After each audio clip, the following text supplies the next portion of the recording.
はい、健康生活チャンネル、ファスティングマイスター兼健康美容食育士の海老原貴弘です。今回はですね、こんなオリーブオイルは取らないでくださいということについてお伝えしたいと思います。で、あなたはオリーブオイルって毎日取るようにしているでしょうか？オリーブオイルは地中海食をはじめとした数々の健康食で採用されていて、多くの研究からその健康効果が報告されている取るべき油なんですね。で、中でもエキストラバージンオリーブオイルが品質がよく取るべきものなんですけども、日本はですね、オリーブオイルの基準というものがないですので、偽物が9割の状態になっています。で、また製造方法や品質管理も悪くて、健康になりたいのに反対に危険性さえあるオリーブオイルも多い状況となっているんですね。そこで今回はですね、こんなオリーブオイルだったらもう取らないでほしいっていう特徴をお伝えしますので、偽物のオリーブオイルを使ってしまって不健康にならないように、そして老けないように、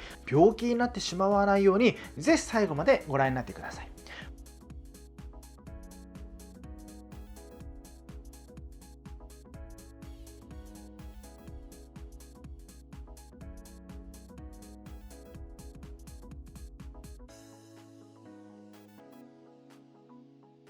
ということで、こんなオリーブオイルは取らないでくださいということについてお伝えしたいと思います。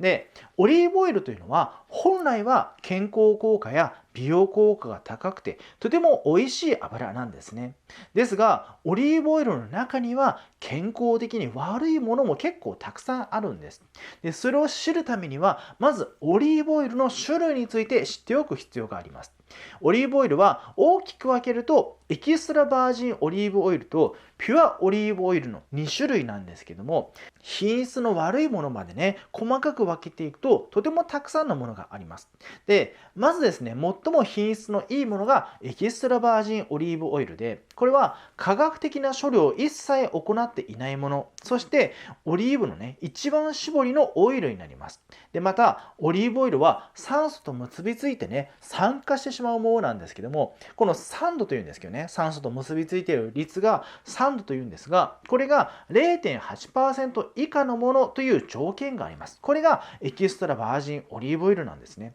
だからただオリーブを絞ったもの、処理をしていないもの、その上で酸化していないものという条件があるんです。で、この酸度が 0.8% から 2% まで上がってしまうと、バージンオリーブオイルとなります。だからエキストが取れるんですね。で、バージンオリーブオイルになると。で、さらにですね、酸度が上がってしまって、2% から 3.3% の範囲内であれば、オーディナリーバージンオリーブオイルとなります。で、酸度がですね、これが 3.3% 以上になると、ランパンテバージンオリーブオイルになるんですね。で、このランパンテになってしまうと、もう酸度が進みすぎてしまって、風味がかなり悪いですので、もうこれはもう直接取ることはね、できなくなってしまいます。で、このようにね、その酸度の進み具合によって品質が決まってくるんですが、エキストラ以外の酸度の高いオイルは、香りや味がもうすでに悪いですから、そのままいただくのはね、ちょっと厳しいんですよ。で、また、酸度の進んだ油は過酸化脂質といって、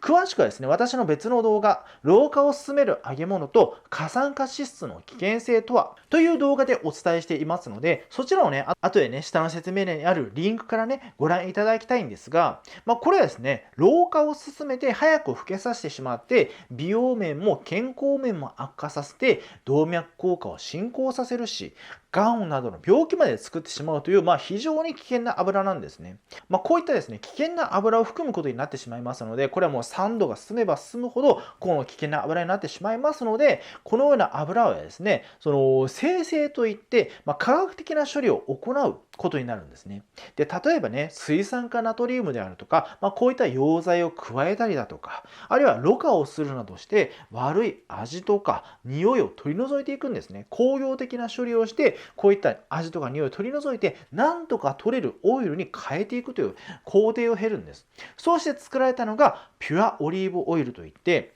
スーパーやドラッグストアなどでよく売られているオリーブオイルなんですね。ですから結構その出回っているものってその本物のオリーブオイルではなくて、本物のエキストラバージンオリーブオイルではなくて、こういったその工業的に処理がされたオリーブオイルなんですよ。ですからこのようなですね、ピュアオリーブオイルを選ばないようにしたいんですけども、日本ではですね、その国際基準というものがあるんですよ。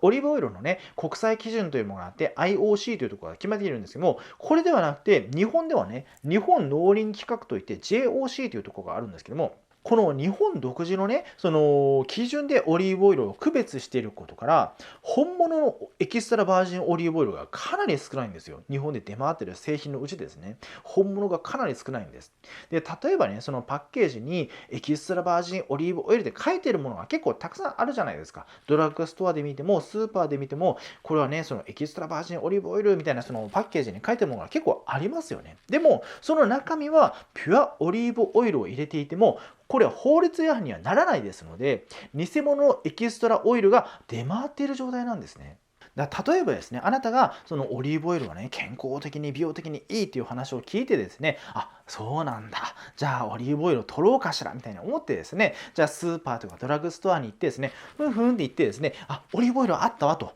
エキストラバージンオリーブオイルと書いてる。あ、じゃあもうこれが体にいいから、これ買っちゃおうって買ったそのオリーブオイルは、実はピュアオリーブオイルなんですよ。偽物なんですよね。だからそれは、そのエキストラバージンオリーブオイルとは全く違って、もう酸度が進みまくってしまって、匂いも味も悪くなってしまったものを工業的に処理して、匂いも味も消してしまったピュアオリーブオイルなんですよ。だからその日本でその本物と選ぶっていうのはかなり厳しい状態なんです。で、その油はね、もう酸度が進んでるわけですから、体に悪いんですよ。で、その生成するとですね、いい成分っていうのは消え失せてしまいますので、ちょっとは残ってるんですけども、ほとんどなくなってしまいますので、こういったその本物を選べないのであれば、取らない方がいいというオリーブオイルになるんですね。で、本物オリーブオイルの選び方についてはですね、私の過去の動画をね、本物のオリーブオイルの選び方6000という動画でお伝えしていますので、そちらからね、ご確認いただきたいんですが、実はですね、本物のオリーブオイルを選んだとしても注意すべきポイントがあるんです。だからもちろんね、本物のオリーブオイルを選ぶことはとても大切なことなんですよ。その上でもっと注意点があるんですね。それが保管方法です。で、実はですね、オリーブオイルは保管方法によっては自宅でもね、酸化してしまいます。お店でもそうですよ。お店でも自宅でも保管方法によっては酸化してしまうんです。ですから商品を購入した時点までに保管方法が悪くて酸化してしまっている場合はもちろんダメですよね。ですが自宅で保管している間にも保管方法が悪いと酸化が進んでしまいます。でね、結構あるんですよ、この保管方法が悪い製品っていうのがね。私もね、いろんなそのオリーブオイルを見てきましたが、この保管方法でいいのっていうのが結構たくさんあるんですよね。これもう酸化しちゃってダメでしょうっていうものが結構あるんですよ。で、またですね、そのオリーブオイルをね、取ってますかっていうふうに聞いたときに、あ、取ってます、こんなんでねっていうふうに、こういったオリーブオイルをこんな感じで取ってますっていうね、保管してますっていうのを聞いたときにですね、あ、それはもうね、酸化してしまってるからダメですねっていうお伝えすることも結構あるんですよね。だから、こういった間違えてるオリーブオイルを使ってしまって、逆に不健康になってしまっている方がいらっしゃいますので、このオリーブオイルは取らないでということになるんですね。で、そこでですね、この正しい保管方法のね、注意点を3つお伝えしたいと思います。で、もしもあなたがオリーブオイルを買っていたとして、選び方が間違っていた場合、お店の保管方法が間違っていた場合、自宅の保管方法が間違っていた場合には、そのオリーブオイルはすでに危険性があって、取らない方がいいかもしれませんので、ぜひこれをね、チェックしてみてください。で、まず保管方法の注意点の1つ目は、遮光ボトルであることと光に当てないことです。で、エキストラバージンオリーブオイルの場合、油の色は透明ではなくて黄色とか緑色をしていますよね。で、この色がついているのはクロロフィルといって、日本語ではね、葉緑素、葉緑素という成分のためなんですね。で、葉緑素って小学校とかの授業で聞いたことがありますよね。で、これは植物が光合成をするために必要な成分なんですが、オリーブオイルにはこの葉緑素が入っていますので、光に当たると光合成を始めてしまうんですよ。でもその光合成の結果ですね、活性酸素といって油を酸化させて過酸化脂質に変えてしまう危険なものを作り出してしまいますので、光に当てないということがとても重要なんですね。ですからオリーブオイルの容器はですね、ちゃんとした製品であれば黒い遮光瓶であるとか遮光ボトルが使われています。例えばね、これはオリーブオイルではなくて、いつも私がお勧めしているアマニ油なんですが、このアマニ油も酸化しやすいですので、こういった黒いね、ボトルを使ってるんですよ。ずっと黒いですよね。こういったボトルを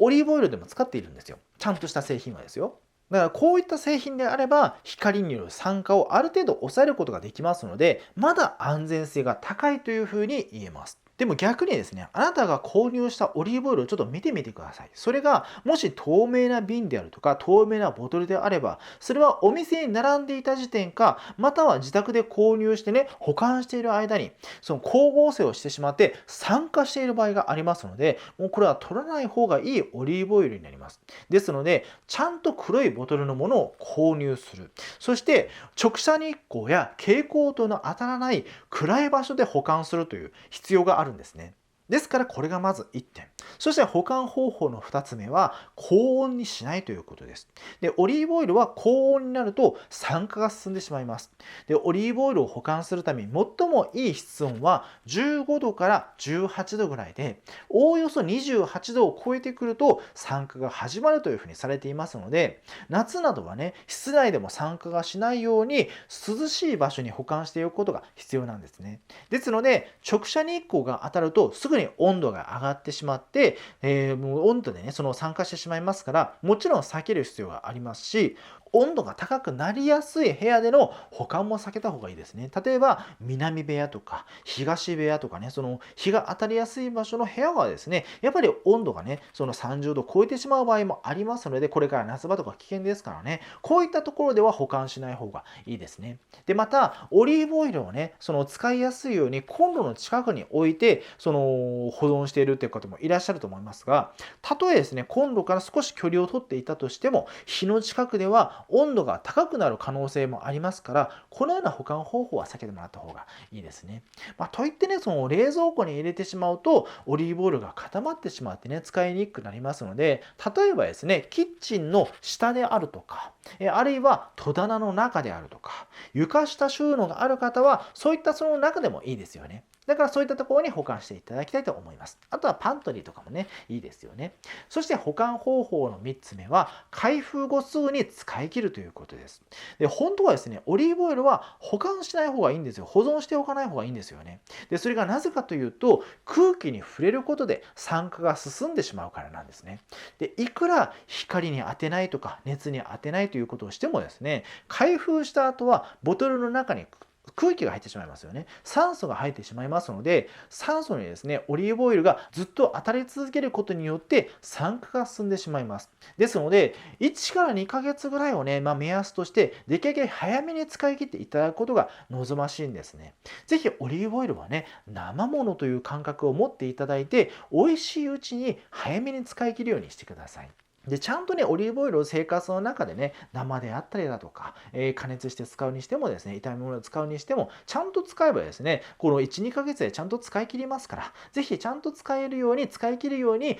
このお料理をね、考えてみてほしいです。ということで、こんなオリーブオイルは取らないでという話をお伝えさせていただきましたが、まとめるとですね、本物のオリーブオイルを選びましょうということと、正しい保管方法をしましょうということですね。これが守れないのであれば、そのオリーブオイルはすでに危険性が高いものですから、これはもう取らない方がいいと思います。で、正しいオリーブオイルを選ぶ方法であるとか、過酸化脂質の危険性について話した動画であるとか、私がお勧めできる3つの本物のエクストラバージンオリーブオイルは、下の説明欄にね、リンクを載せておきますので、興味がある方はそちらからご覧になってください。で、オリーブオイルは多くの研究からその健康効果が支持されている、誰もが取らなくてはいけないオイルなんです。健康のためにも、綺麗になるためにも、ダイエットのためにも、病気を予防するためにも必要ですので、後で後悔しないように、ぜひ今日からね、本物のオイルを選んでいただいて、取り始めていただきたいと思います。で、私の整体院やサポート付きのファスティング、そして今回の内容のブログはですね、下の説明欄にリンクありますので、そちらからご覧になってください。今回の内容がためになったなと思っていただけたら、ぜひ高評価ボタンとチャンネル登録をお願いします。では次回の動画でお会いしましょう。バイバイ。